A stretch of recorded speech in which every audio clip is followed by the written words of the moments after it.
Prakrut is currently doing a postdoc with Ben Zaitchik at Johns Hopkins University. And Prakrut's working on a number of projects, but one that he's particularly going to focus on today is some of the downscaling work that he's been doing related to a specific NMME model.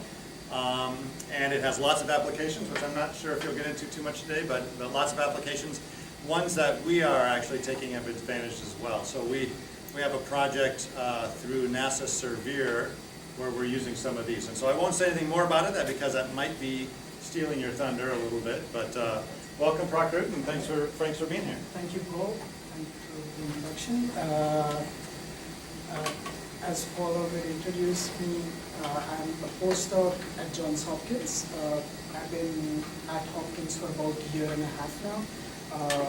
My PhD was more on remote sensing and hydrological modeling side of things, and then as I came from my postdoc, it moved to hydrometeorology.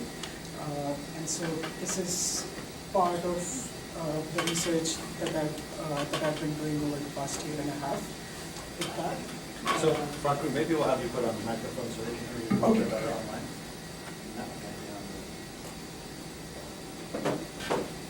Is there anything specific we have to do to the microphone? Just turn it on.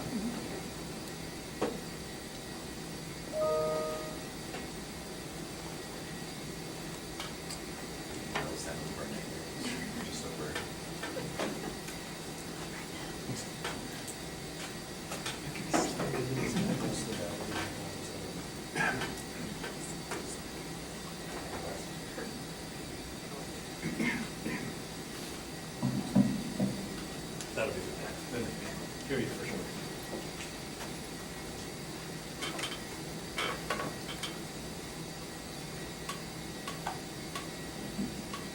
Oh, can everybody hear me now? Okay, great.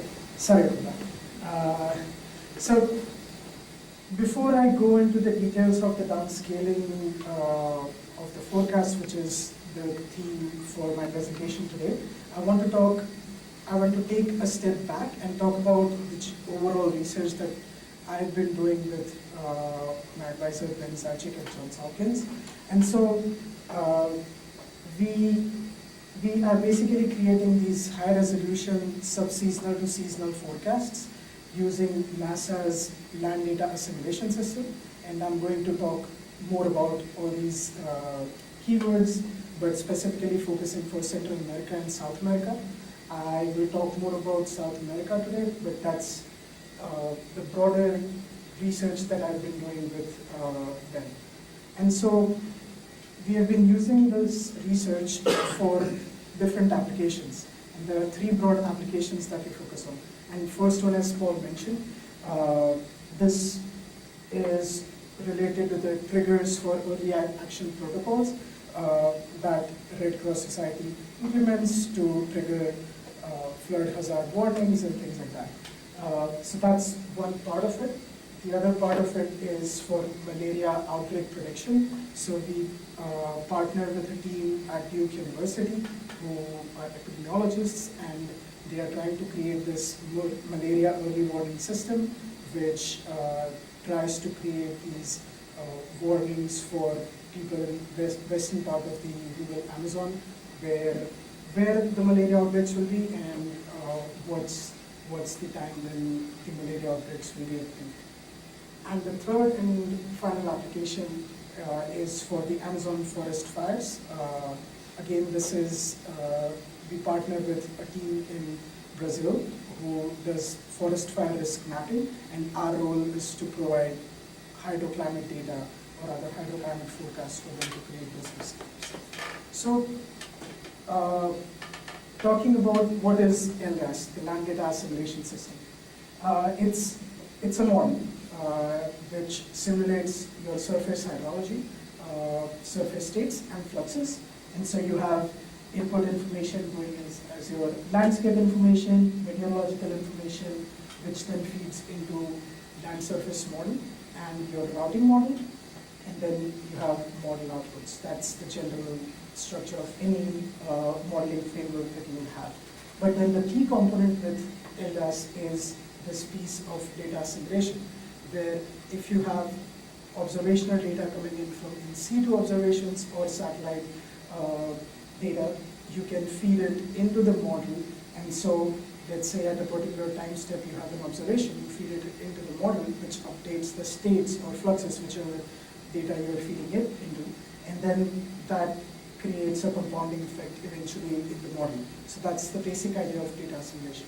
Since that's not the theme for today's talk, I'll just leave it to that. But if you have more questions, feel free to reach out to me. And then we are using this framework for the S2S forecast, or sub-seasonal to seasonal forecast. So before we move into the forecasting domain, we model the retrospective domain or the historical domain. So for this case, we have historical input data coming in as precipitation, temperature, land surface properties from 2001 to present, and then we model it and we call that a retrospective LDAS model. So basically, we are running this in a historical mode using low-IMP land surface model and high-map routing model at a 5 kilometer spatial resolution, 30-minute time set. And then alongside with it, what we do is we get the forecast data from NASA's GEOS S2S version 2, which comes in at 50 kilometer spatial resolution, roughly equator. We downscale it using a method called generalized analog regression downscaling, GARD, which it's not a typical bias correction method, but it still bias corrects the fields. So you get bias corrected and downscaled forecasts at 12.5 kilometers. A good downscaling ratio is 1:3. We are still stretching the limits, but since the model run domain is 5 kilometers, we wanted to get the downscale products as close to the model run domain as possible. And so the initial conditions that we obtain at the end of the retrospective LDAS model, we use that to create the forecast LDAS model, and then using these bias-corrected downscaled forecasts with the initial conditions, we create the forecast model and have the forecast outputs. And so this is the S2S LDAS setup for the Amazon. It encompasses entire Amazon, doesn't cover all the countries, like especially the northern countries of Colombia and Venezuela, but it extends roughly beyond the Amazon boundaries. And so, as I mentioned, we can generate outputs at 5 kilometer grid, daily outputs going from 2001 to present, and then whatever we run in forecast mode gets updated. Land surface model and routing model are NOMP and HIMAP, and then we use GDAS, which is NOAA's Global Data Assimilation System, as the precipitation forcing, and GPM image.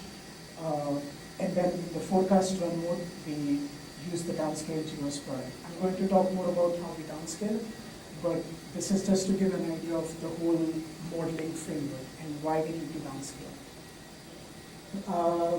So this is an animation showing the retrospective model outputs. It's an annual accumulated variable or average variable depending on what it is. But this is how we would have the retrospective model outputs for the whole domain. And then these are some of the forecast model outputs. So this is from the latest forecast run from December 2023. And these are just the hydrological forecast outputs, not meteorological forecasts. So on the left-hand side, you have stream flow coming in with 4 different ensemble members. And so this is just in the first ensemble member and the difference between the different ensemble members. I know the difference doesn't matter, but it's just to show the spread of how different forecasts come in and how that translates to the stream flow forecasting. And then this is again showing it for evapotranspiration. I'm not going into the details of how the forecast perform because that's what we're coming into next. And if we take a step back, and rather than running the LDAS in a retrospective mode with actual observed data, if you use the forecast data or rather the hindcast data for that particular period, so let's say for January 2005, you are using for 1 month lead time the December 2004 initialization, which is 1 month lead time, but that is giving you data for January 2005. And so if you combine all of that hindcast data into one time series, you can put that as an input to your LDAS model and then generate a set of hindcast evaluation for LDAS for this particular region. And so we did that just with the 1 month lead hindcast to see how this particular forecast model is performing. And so the spatial map over here on the left shows the Nash-Sutcliffe efficiency between your observed stream flow versus the model stream flow. And then most of the stations are below 0.4 or roughly near 0.4, but then for some stations, we don't really get any forecasting skill. And these are some of the example outputs showing for those 1 month lead hindcasts that we are definitely missing the base flow for the entire time period. And then some of the, most of the peaks we are not able to capture. And this particular, both of those locations are one at the head of the catchment and the other one is more near to the downstream end. And so this shows that if we just use the original GEOS forecast, we don't really have good forecasting skill for the hydrological side of things. So how can we improve that performance? Well, the first thing we can do is assimilate data, because in the current setup we have not assimilated any data. First thing commonly that is assimilated is soil moisture coming in from SMAP or any other sources, or other variable that is typically assimilated is GRACE or total water storage, which is also available globally and so pretty common for assimilation. But even without that, we can improve the model just by improving our meteorological information that is coming in from the forecast. And so for today, I will talk mostly about improving this meteorological information, especially precipitation, because precipitation fields have the most variability as compared to any other meteorological field. The other fields are relatively stable, and so you get a good forecast skill for other fields, but precipitation, first of all, it's a key driver for your hydrological cycle, and second of all, there is a lot more variability in the precipitation forecast as any other. So for the rest of my talk, I will talk more about how we improve the precipitation forecast fields, and that's where downscaling comes in. So the global forecast models, most GEOS S2S again generates forecasts at a global scale, 50 kilometer resolution. It's unable to capture the regional variability when you have to go a bit more finer scale. Even continental scale, it's very difficult for a global forecast model to capture that forecast skill. This is an example of what we had. So there are two maps in here. The left-hand side map is showing the forecast probabilities from the latest forecast that was initialized on 1st February of this year from the model called GFPL Sphere. It's run by NOAA. And the figure on the right is showing, again, same initialization date, 1st February of this year, but the model is NASA's GEOS S2S. Now, if we look at the categories in which precipitation is divided, so if I could explain one category, below normal means if you have 100% probability for a particular pixel, that means all the ensemble members are predicting that your precipitation is going to be in that particular category for the forecast. And so if we look over here, GFPL Sphere is predicting above normal rainfall with 100% probability in most of the western part of South America and this part of East South America. Whereas you can see that NASA's GEOS S2S, it's not a strong signal. There is no consensus between the ensemble members, especially if you look at this particular region in GFDSPA versus here, it's the opposite signal. And that plays into role of like how much variability is there in the precipitation fields from all different forecasts that we are trying to use. So regions with weaker oceanic teleconnections, they tend to have low forecast skill, especially for precipitation, and then there is a need to bias correct and downscale these forecasts so that they can be used for the hydrological applications or for the purpose of using it as inputs to advice. So the method that we are using, it's called generalized analog regression downscaling, GARD, and it's a simple multilinear regression. It's not doing anything fancy or we are not using neural networks or anything, just simple linear regression. But it's effective in the sense that what you do is, for the training period, you capture the analog days corresponding to the similar signature of whichever precipitation quantile you are trying to downscale, and then based on the analog days, what you get is a regression table like this, where based on the, let's say you select 200 analog days, you are getting a regression like this, and based on the probability of rainfall corresponding to that quantile, you get the error, mean precipitation, and probability of occurrence.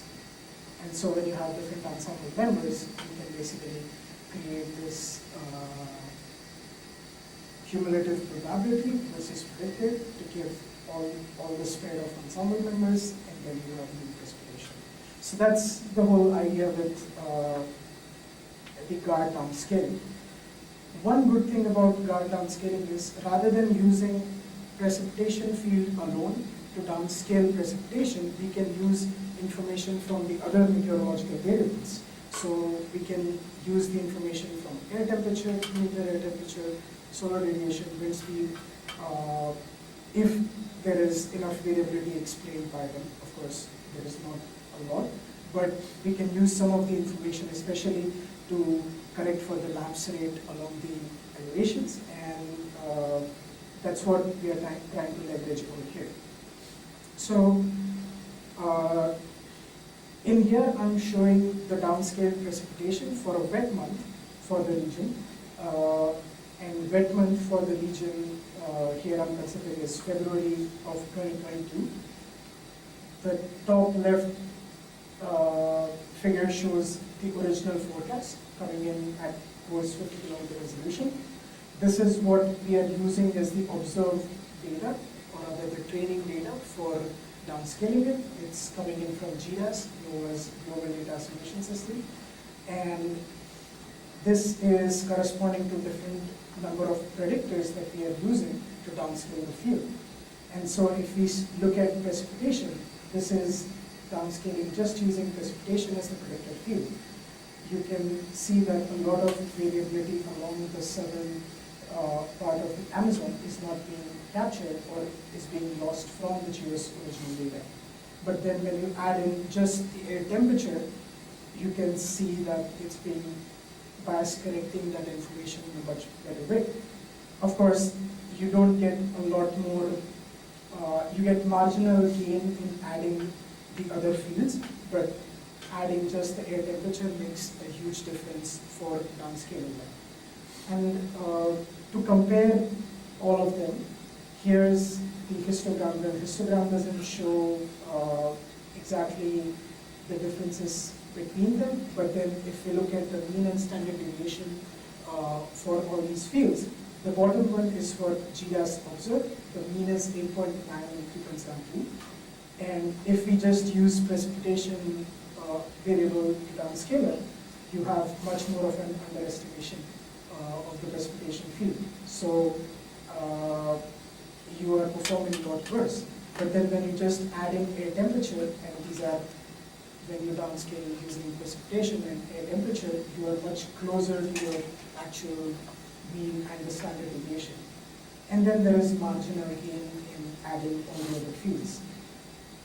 So which means that you need to use that information coming in from the other forecast to train the model and to downscale the model. But then when we look at another dry month, which is July, and this is specifically for 2022, you can see that for the dry month, mostly you have precipitation in the northern part, whereas the southern part is typically very dry with minimum or zero precipitation. And that's being captured by GS observed.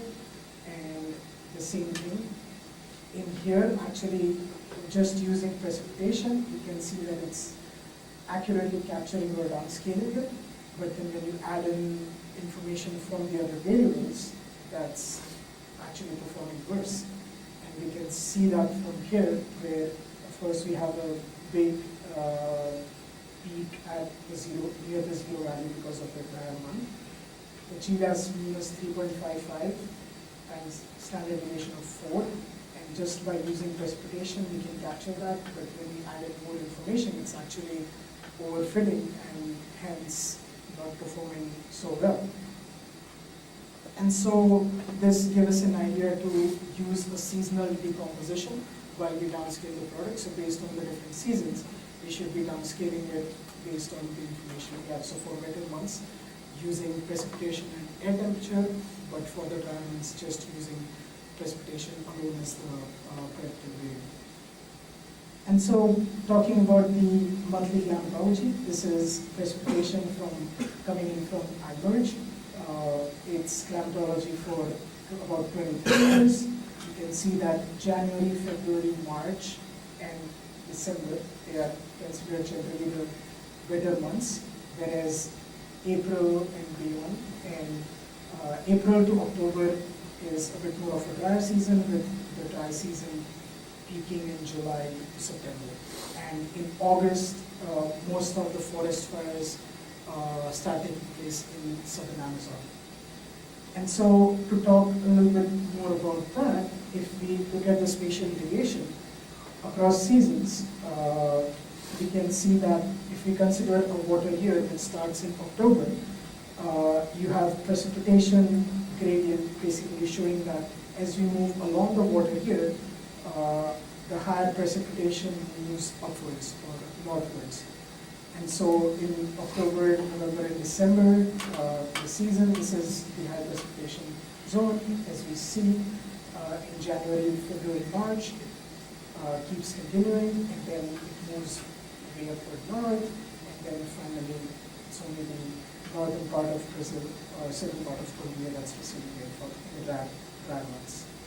And so the seasonal decomposition gives us an idea of when we should be using multiple variables for downscaling versus just an individual variable. So we use air temperature along with the precipitation field for the relatively dry months, and for the relatively wetter months is using both air temperature and precipitation. So moving on to the comparison of forecasts, how do we perform when we downscale the forecast? And again, comparing them at different lead times, because for application like malaria outbreak prediction, the lead time that they are interested in is 3 to 4 weeks, which is roughly 1 month. And then for forest fires, they require about 2 months, 2 to 3 months is generally recommended. And so it's important to know how we perform, especially when we downscale at different lead times. So this particular slide shows the anomaly correlation. So we are removing the climatological mean from the forecast, and we are just working with anomalies for the 1 month lead time forecasts. And the top panel shows the forecast coming in from GEO's original data at 50 kilometers or 0.5 degrees. And the bottom panel is showing corresponding to the GEO's downscale, which is at 12.5 kilometers.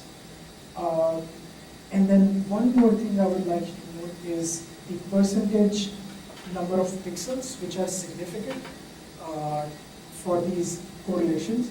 And you can see that for the downscaling part, we are doing much better in terms of the correlation values and the significance of those correlations. So if we look at the weather month, generally speaking, the northeastern part has much better significance and correlation, and then along the Andes, which is a better patch, especially for the Amazon, you do a bit much better. But then as soon as you go into the dry season, the same region where we are performing well, it's actually not significant, but more so you have opposite signals. And again, not all of them are significant, but that's how you can see on these maps. And then moving on to July, August, September, again, you just have 12% of significant correlation in this original product versus in the downscale product you have up to 22% pixels. I'm using percentages because, of course, both of them have different number of pixels, since downscale one would have much higher number of pixels, and that's why the comparison of 12 to 22 is fair. And same goes on for the onset of the wet season. Again, you can see this hotspot of northeastern Amazon consistently performing well or having higher positive correlation.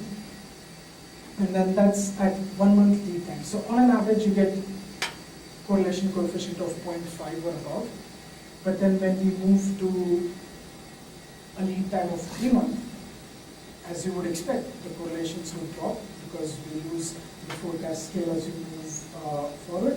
But then one thing to notice is the wetter season of January, February, March, and the onset of dry season, which is April, May, and June, both of them have relatively lower correlation, and they are performing a lot worse as compared to the 1 month lead time. Whereas you still see significantly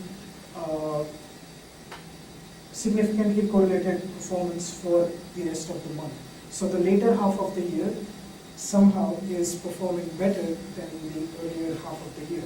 And this doesn't have to do with the initialization of the forecast, it's how it's working out. And I'm still trying to figure out why that would be the case. Is it because of the oceanic feedback that we have, or the way the parameterizations are set up, the cloud physics? And so we don't know for sure what's causing this, but that's the case. And then moving on to 6 months lead time, wet season still has a bit of positive correlation, but then the dry season, the onset of dry season, you have negative correlation, which means the signals are basically opposite. And so none of the forecasts at 6 months lead time or usually beyond. Beyond 3 months is usually where you wouldn't have much of a forecast skill. Again, the drop in the number of significant correlation is huge, and you have less than 5% of pixels which are significant. And so if you think of p-value as 0.05, this could be by chance that these correlations are strong, because it's roughly 5%. And so on for the 9-month lead time. So one thing to note is you still see that northeastern region somehow showing a strong correlation, strong positive correlation, even at a lead time of 9 months. And that's something that I've not been able to answer here. But I've cross-checked everything to make sure I'm processing the data correctly, making sure the downscaling is correct, the transformation is correct, but somehow the 9-month lead time forecasts are showing strong correlation for some of these northeast regions. And so this is something that we expanded beyond. So if you take the annual average of precipitation from all your fields and pass it through a clustering algorithm, for this case I'm just using a simple k-means clustering, and I tried a bunch of different k-values to figure out the elbow method and what would be the optimal number of clusters, which correlates with the climate zone maps, and 5 is the number. Roughly there are 5 sub-climate zones in this particular region. And so I used 5 clusters for k-means clustering for 3 different precipitation sources. So since we are using GDAS to downscale the original geos, I'm using iMerge as an independent source to confirm a downscaling product. And this is an annual average for 23 years. This is how the precipitation zone looks like. The pink regions are the ones which are relatively wetter regions, or those hotspots in the Amazon which receive a lot more rainfall.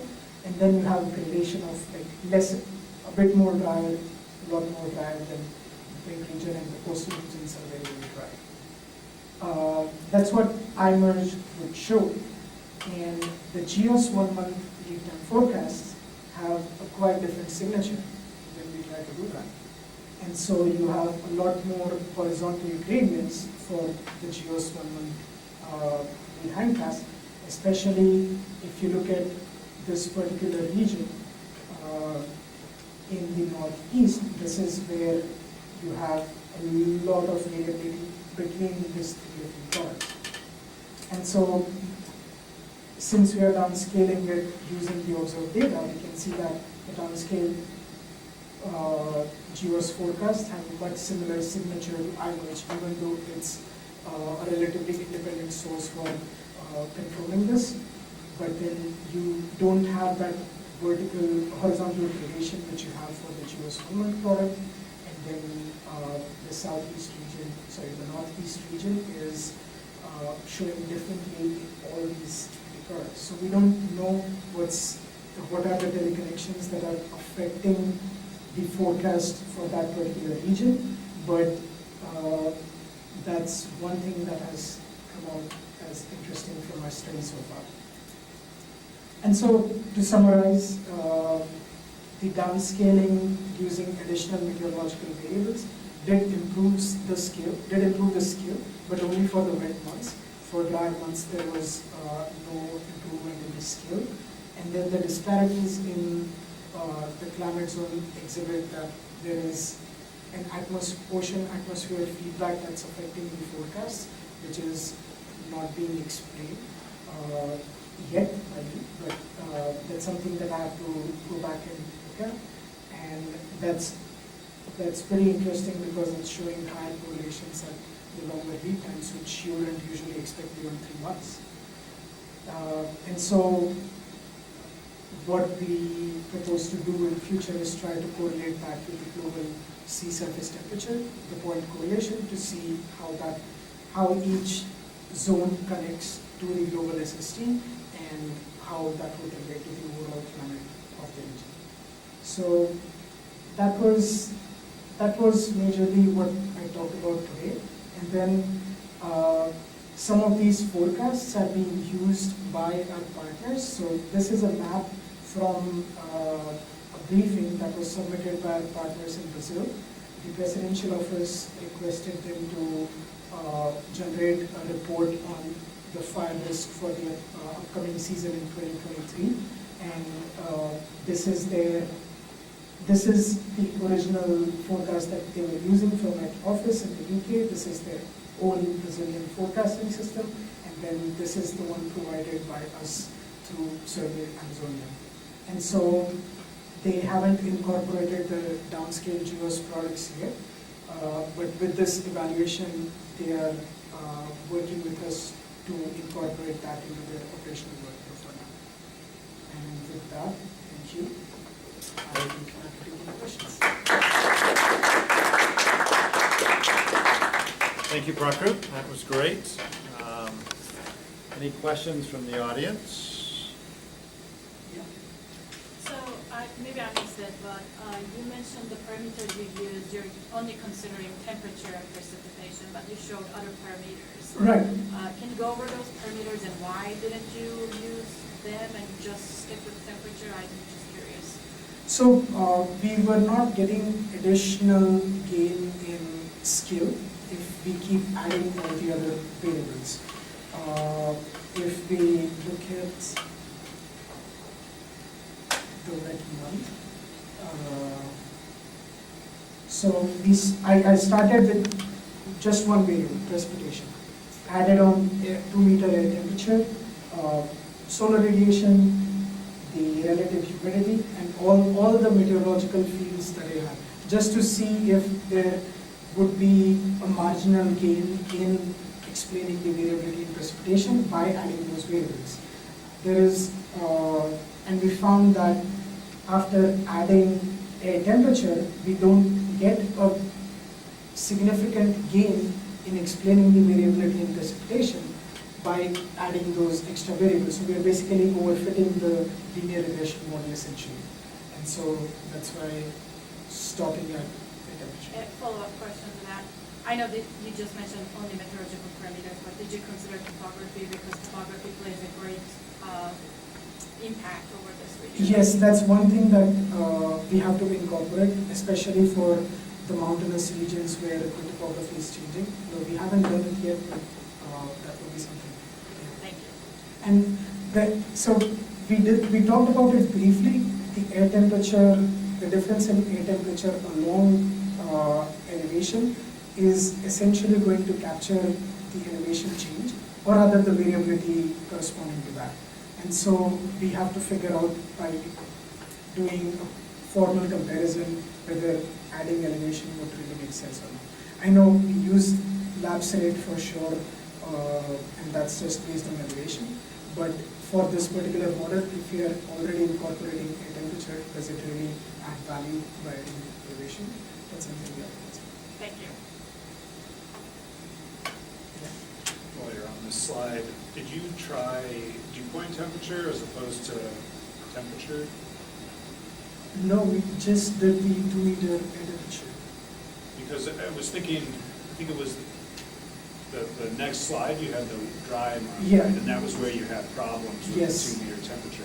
If you had a single variable that had temperature and some Right, dew point water temperature, vapor yeah. incorporated, it might get that dry effect Right. That makes better, sense. right? Yeah, You know, whereas later on, you're sort of adding water vapor in as your fourth variable, and you might get better performance if it showed up as your second one, via dew Right, point temperature. right.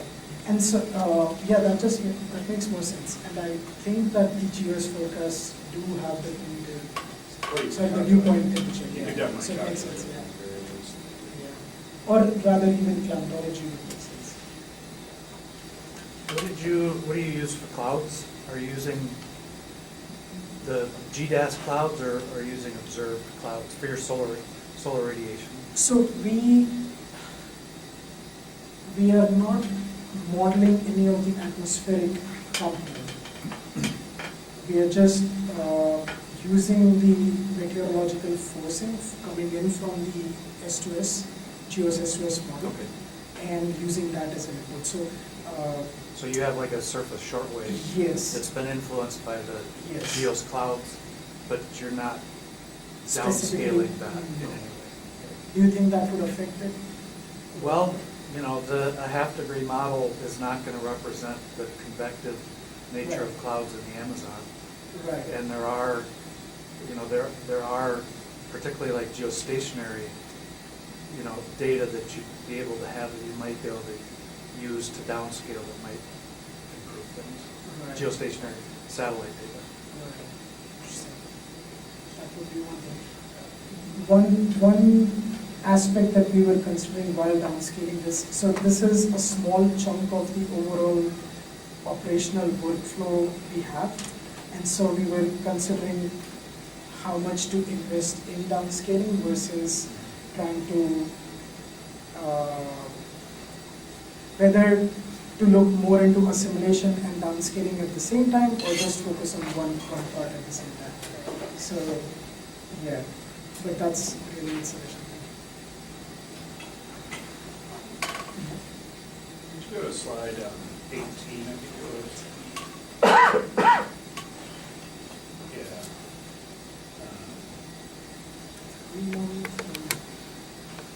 So you were commenting on the better performance in basically June through December. So this is for monthly precipitation? Monthly precipitation. So daily precipitation averaged over Yeah, the month. right. So is that, could that just be the fact that that's the dry season, and so there's less happening, and so predictions are easier. I wonder if there's some way of kind of, maybe you're already doing it, but normalizing for the fact that, you know, the prediction's gonna be harder when it's raining than when it's not. Right, right. And so we are using these standardized anomalies. And I think it would take care of the difference in the wet versus the dry season and put them at the same level. But I don't know if there is another way to incorporate the dry season part.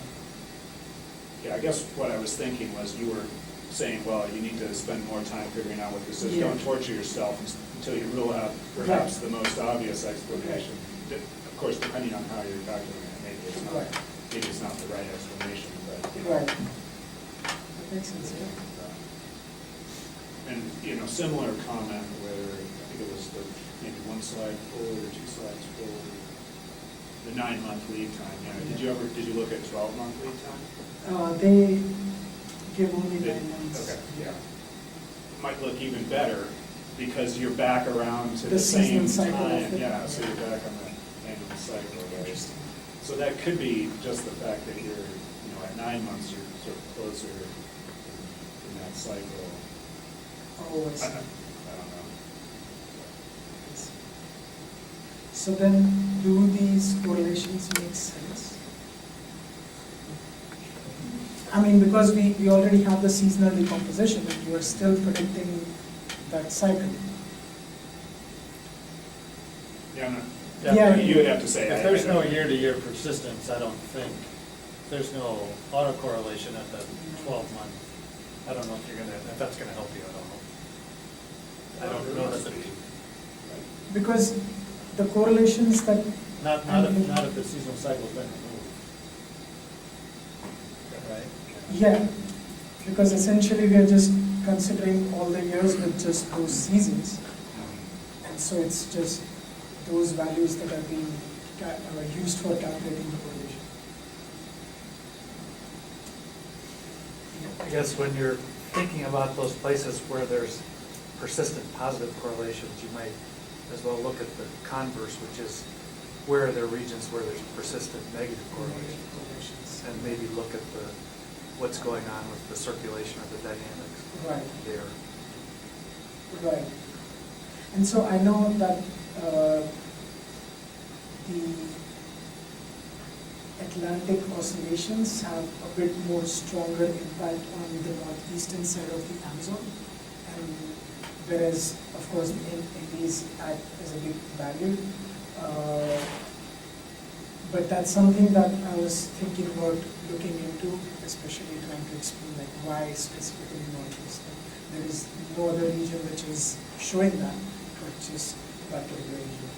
I do think that just east of the Andes East of the Andes. is where you get a lot of the really extreme convection. Yes. And it could be that you just have very little skill in predicting that with a half-degree model. Right.